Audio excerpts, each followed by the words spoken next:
What is up, everyone, and welcome back to another episode of the Content Creator Showdown, the host where several content creators of this great game of Eternal come together to battle it out in a specialty format each season for your enjoyment and so you get a taste of their prowess, strategy, and overall entertainment value. I do encourage you to follow all the content creators on this show because it does take time and effort to make this stuff to better this game and spread the word with everyone else about this great game of Eternal made by Direwolf Digital.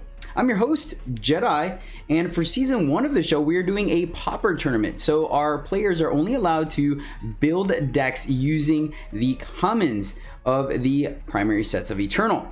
So with that being said, we have a doozy of a show today with two limited powerhouses battling out head to head.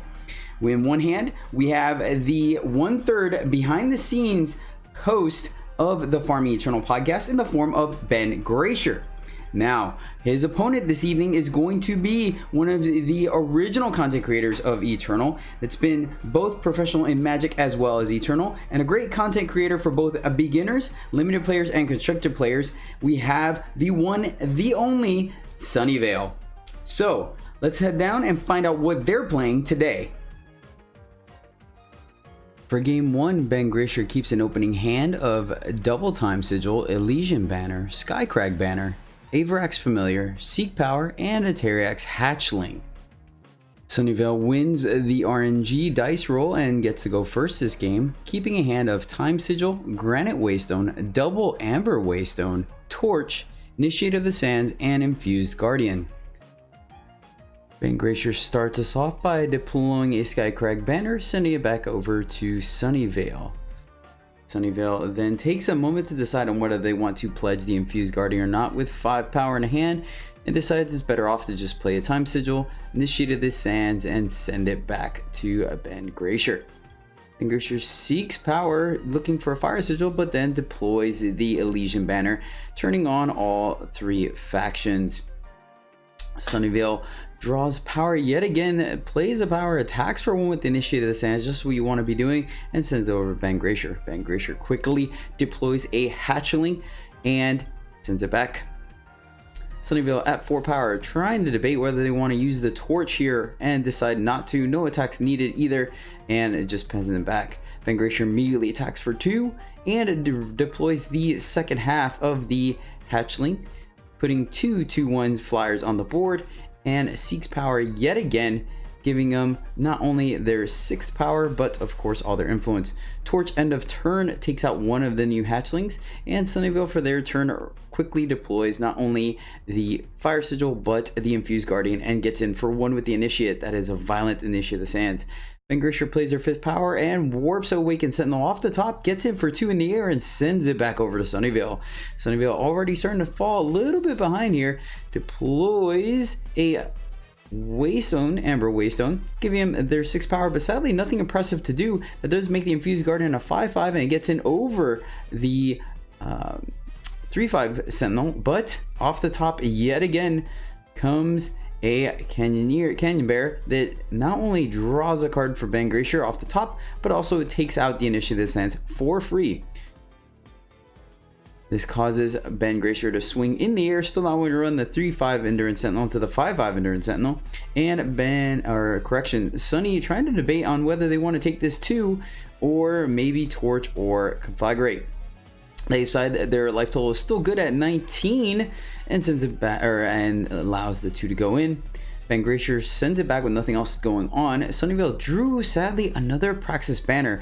So a bit of a flood going on here for Sunyveil, but that does allow them to not only pump up the 6/6 Infused Guardian, but also get eventually to being able to amplify the Conflagrate. So Torch coming in, taking out, and the Conflagrate. Not only taking out 1 or the Awakened Sentinel, but also allowing it to where the Infused Guardian can take out the Cannon Bear and not die themselves. But Cannon Bear off the top for BGrasher, dealing 1 to Sunny's face, and of course you see the expression on his face. He's trying not to fall behind here. BGrasher keeps drawing cards off the top of their deck, so their hand is still full of gas.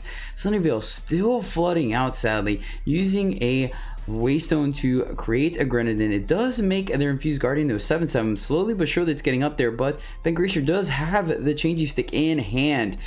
Man, and sure enough, we're probably going to see the deployment of the changing stick. Yep, changing the Infused Guardian from a 7/7 endurance to a 1/1, and then 8 damage in the air comes in, taking Sunyveil down to 8. Sadly, Sunyveil draws, and they have a blink off the top of their deck, so there is a little bit of warp action. They do have a Trailmaker, so they have some things to do here. BGrasher is sitting on a Magma Sentinel, being able to do 5 damage on its Son of an effect. Let's see what Sunny's doing.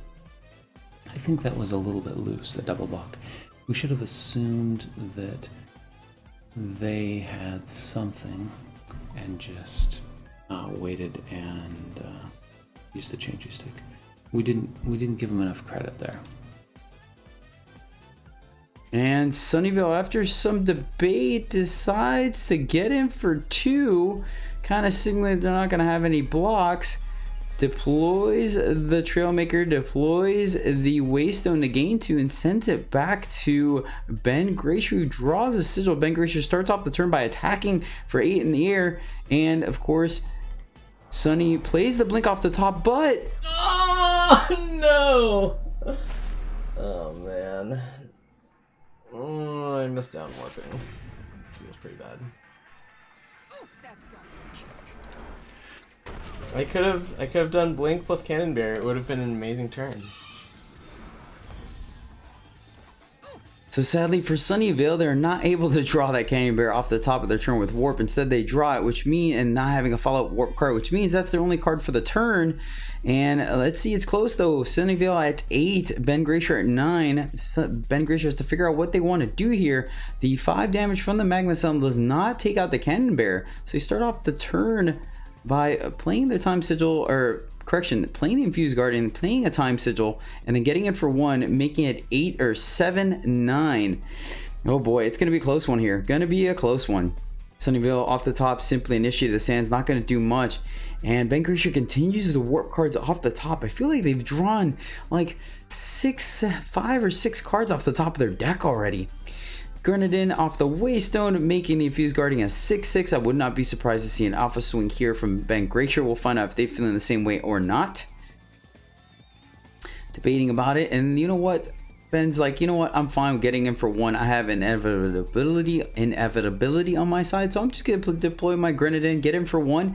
Sunyveil, sadly, well, at least there's a little bit of reprieve, trying to conflagrate that they are able to amplify, but on this board it's not looking like it's going to do much, and they have to send it back over to BGrasher, who decides, let's go ahead and pull the trigger on the second sight, and somehow still gets lucky having a Teriax. And yeah, you can see the smile on Sunyveil's face. They're feeling the hole that they're being dug into this card advantage engine that BGrasher has going on. BGrasher trying to do the math, making sure that he doesn't have a way to kind of mess this up, and decides, you know what, I'm gonna leave 2 guys on defense just to make sure I don't die on the crackback, and swings in with 5, 12, 13 damage on the ground and in the air, I guess you should say. Let's see what Sunyveil ends up doing here on defense. They have the ability to do 3 damage to do different units. So he's going to go ahead and deploy it, taking out the flyer and then doing 3 to the Infused Guardian. That's going to allow it to trade with the Canyon Bear. So interesting there. I guess Sunyveil just didn't want that Infused Guardian to get any bigger. And then of course a follow-up flyer, which is slightly upgrade from a 1/2 to a 2/1, coming down in the form of Hatchling, Teriax Hatchling for BGrasher. Sunyveil gets a little bit of luck drawing the Infused Guardian off the top, and they did hold on to that sigil to be able to turn into a 5/5, but sadly it's still not big enough to take on the Magma Sentinel, and of course Sunyveil has to give it up this game, going to BGrasher. For game 2, Sunyveil keeps an opening hand of Time Sigil, Amber Waystone, Double Trailmaker, Torch, and just to make things a little difficult on me, Blink and Blink Wolf. BGrasher decides to keep a hand of Time Sigil, Skycrag Banner, Awakened Sentinel, MVP of last game, Magmatic Sentinel, Torch, Avarax Familiar, and a Seek Power. Let's head down to the game. Alright, ladies and gentlemen, welcome back to game 2. Once again, I'm Jedi commentating for Sunyveil and BGrasher. BGrasher goes ahead and starts off with the Skycrag Banner. Seems like deja vu. Sunyveil playing a Time Sigil, sends it back. BGrasher plays a Fire Sigil, or correction, looks for a Fire Sigil, plays a Time Sigil, sends it back to Sunyveil.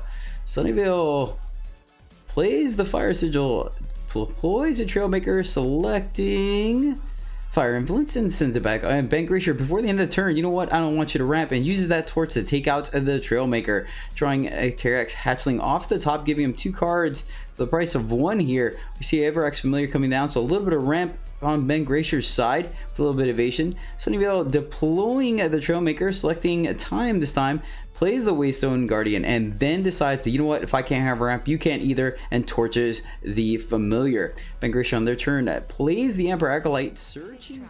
Oh my god.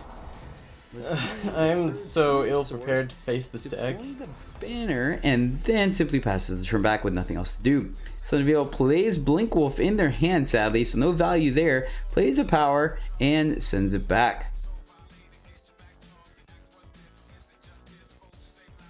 BGrasher immediately attacks, trading off the Blinkwolf for the Trailmaker, and deploys the Free Awakened Sentinel. So board presence goes to BGrasher. Now Sunyveil simply plays power and passes back. BGrasher starting to get the engine going. Let's see what they got going on. Not quite as good as playing something for absolutely free off the top. We'll do it if we have no better play, but we would much rather put a warp card back. Okay. Sunyveil blinking the 3/5, trying to make a slight tempo play here, deploying a Devotee of the Sands to give them some additional ramp, but they're still looking for some of their bombs to drop. They're having a hard time finding it. BGrasher. Oh, it's so good. Oh my god. Everything he's doing is so much better than what I'm doing. Oh my god.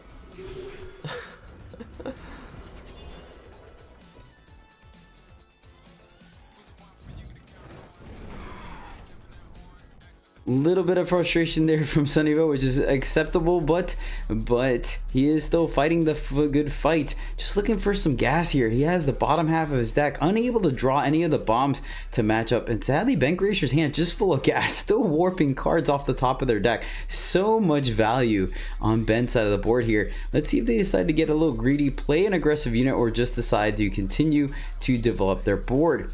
They attack in for 3. Sunyveil decides not to block. They play the Acolyte, and going to get another Time Source, plays the banner, and then follows up with the Hatchling. So nothing but gas here for BGrasher. Can Sunyveil find something? Because sadly those blinks are not going to do very much against the Magmatic Sentinels.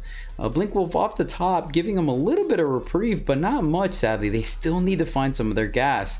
Granite Waystone creates a Granite in for BGrasher, who is trying to figure out if they want to deploy one of those Magma Sentinels right now or not, and they decide they do. Let's go ahead and take out the 1/3, allowing everything else on Sunyveil's board to end up trading with one of his units versus the 1/3 simply being able to block all the many X1s that BGrasher has. Sunyveil trying to figure out here if they want to use one of those blinks defensively or offensively, and they decide to do. They want to save their Devotee, and yeah, that's a bit of a sign of desperation. We'll see if Sunyveil is going to be able to pull this one off. They really need to see something good off the top of their deck. Sunyveil blocks the Blinkwolf off the Acolyte, and a Grenadine comes down for BGrasher. This is looking... Alright, there we go. Infused Guardian up the top for Sunyveil. They deploy that power, making it a 5/5, so it's not going to answer the Magmatic Sentinel, but it can at least trade with everything else. Oh man, you hate to see it though. Magma Sentinel, and then obviously a Changing Stick just having all the cards for BGrasher here. His deck was designed to take out the Praxis Warp deck, and sure enough, it came in, making short order of this board and taking Sunyveil down. Wow, that was a cool deck. Props to BGrasher.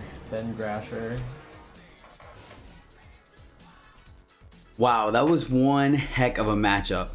BGrasher did start off the season by saying that the Praxis Warp deck was one of the decks that his deck was designed to take down. And of course, this matchup proved that to be true in a definitive 2-0 defeat, or win I should say, over Sunyveil. That being said, both of these players played phenomenally, taking some very interesting lines based off of what the top of their deck gave them. And pun intended, I guess, considering that both of them were playing Warp decks. But anywho, once again, with this win, BGrasher will maintain their status as undefeated, on the winner's bracket, and Sunyveil will be moving down to the not-so-winning bracket, battling up against the X1s. That means, though, it's not the last of either of these players. We will be seeing them again, so definitely tune into future episodes to find out how this, or what's in store in their fate, I should say. That being said, though, of course, make sure you're tuning in to their content if you like what you saw here. Definitely get a personal look. Let them know that you appreciate the time they're taking to be on this show, as well as making content on their own. You can catch, once again, BGrasher at Farming Eternal, with the links down below. He does stream occasionally, as well as being, once again, 1/3 of the Farming Eternal podcast that focuses on limited play. Sunyveil is an all-around competitive streamer. I believe he dabs in all 3 formats to include Throne, Expedition, and Limited Drafting. So tune into his channel at twitch.tv/Sunyveil. Alright guys, that's going to do it for me. Once again, I am Jedi with Eternal Journey, the podcast. I appreciate you guys tuning in so very much. Like, subscribe, share, tell your friends, do all that great things so we get the word out about this wonderful game that we enjoy so much, Eternal, and thank Direwolf for making it so free to play friendly if that is your jam.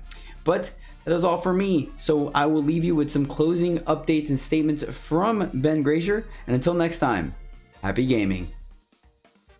So our deck was set up to beat the Praxis deck. If we take a look at so the Praxis deck won the last pauper tournament, so we thought that would be the most popular. Warp is one of the few ways to get card advantage, and you saw our opponent was getting some card advantage. And our deck has Changey Stick as just a removal spell for their biggest guys. Second Sight, which is amazing with warp creatures. And Praxis, Teriak's Hatchling, which is very good against a board stall on the ground, which is very likely when you have a bunch of big stupid ground creatures like Cannon Bearer, Fuse Signal, Wicked Sentinel. So we're set up to create a board stall and win in the air. And in the air includes Changey Stick. We also have Horn of Plenty for the mirror. Horn of Plenty is extremely good in the mirror. Cannon Bearer, Infused Guardian, Awakened Sentinel are all Teriak's Hatchling. Like every creature we have is very good with Horn of Plenty. Waystones are also good with Horn of Plenty. It turns them into more reasonable cards. Patrick suggested the Changey Sticks again. That was amazing. I love Teriak's Hatchling. Second Sight is amazing. So this was a team effort, definitely, for the Farming Eternal people.